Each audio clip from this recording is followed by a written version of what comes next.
elle se dissolvait, fondait, éprouvait cette racine du désir féminin qui laisse sans résistance et qui réside très précisément, peut-être aussi précisément que le désir de l'homme, dans son jardin propre. Il faut une certaine force pour admettre ce désir-là sans en être humilié.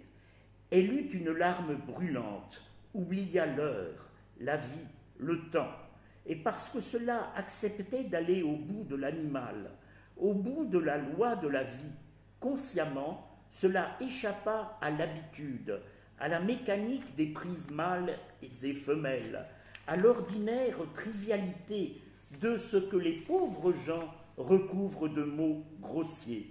Elle s'abandonnait au prodigieux vertige de l'accouplement sans nœud, sans rien, ni les fautes millénaires, ni celles des parents, dans un absolu qui rejoignait une autre conscience, celle du nous.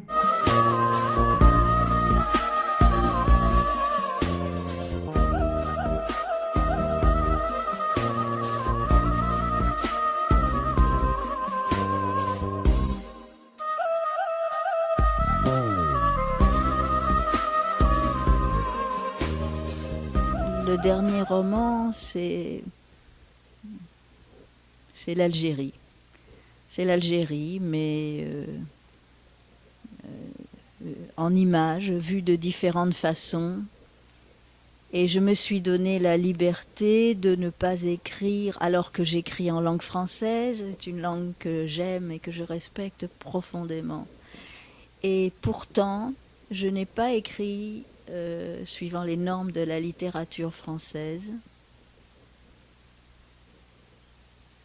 Là aussi, Jamel Eddine Benchir disait que le conte, c'est en quelque sorte un dit qui se préexiste, qui existe avant lui-même. Et dans ce roman, je crois que j'ai laissé le travail du conte se faire, alors que, très curieusement, c'est la première fois que j'ose parler de personnes réelles, de personnes que je n'ai pas composées synthétiquement. Mes personnages ont existé. Et c'est assez curieux, mais peut-être aussi que c'est l'exigence du conte. Dans la technique du conte, il faut être très très très précis quant aux détails.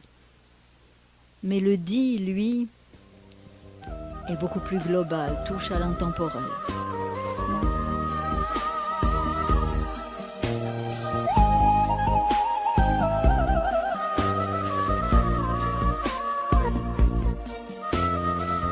Mais c'est que les femmes arabes ne peuvent pas être féministes comme les femmes occidentales, c'est pas possible. Je vous dis pourquoi. Le féminisme occidental doit réinventer la solidarité féminine. Chez nous, jusqu'à présent, parce que peut-être que les choses changent, on est en train de s'occidentaliser, hein, mais jusqu'à présent, la solidarité féminine, nous, on l'avait. Des femmes même rivales, même jalouses, même de classes différentes. Il y a, malgré tout, et moi je parle en tant qu'Algérienne, hein, là, il y a une féminité partagée et une solidarité de base. Ça, c'est déjà une chose. Et puis, autre chose, le féminisme ne peut pas être le même parce que chez les occidentales, la vision de l'homme est différente. Je ne crois pas chez les femmes arabes que nous ayons envie d'être semblables aux hommes. On les aime, on les choisit, on les plaint de n'être que des hommes. Oui, on les aime, mais devenir semblable à eux n'est pas un but. Par contre, partager les responsabilités, civiquement, partager les actions, être là, présente, là où le monde se joue, là où l'avenir de nos enfants se décide, ça oui, on le demande. on le demande, alors que, curieusement, cela a préexisté déjà à ce qui s'est passé en Occident. Mais ça, c'est comme le reste. On a tout oublié. Et certains ont intérêt à ce qu'un vent de sable se lève sur la mémoire. C'est douloureux. Non, le féminisme arabe, c'est pas la même chose. Je crois qu'un des grands enjeux des relations hommes-femmes, c'est d'oser parler de nos mondes clos, le monde des femmes et le monde des hommes. C'est oser échanger entre hommes et femmes. Et ça on ne sait pas très bien le faire. Les hommes qui souvent adorent leur mère ne savent même pas ce que leur mère pense.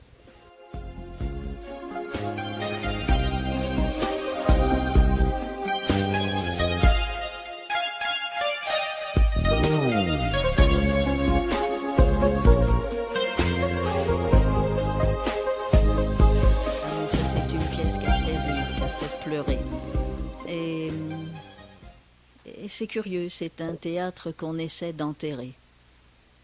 Je devine un petit peu pourquoi. Pour l'Occident, c'est gênant, cette parole de femme arabe. Et puis pour les Arabes, c'est gênant, cette parole de femme arabe. Je sais bien. Et puis 5000 ans de la vie d'une femme, oui, c'est humoristique, hein. Mais au fond, les hommes se succèdent, mais peut-être que les femmes se suivent dans une seule féminité qui se déroule au fil du temps. Et c'est peut-être ça la stabilité momentanée de l'espèce humaine. À chaque fois qu'un homme meurt, le monde meurt avec lui. À chaque fois qu'un homme naît, c'est un homme spécial de son temps. Et j'ai la sensation, peut-être assez étrange,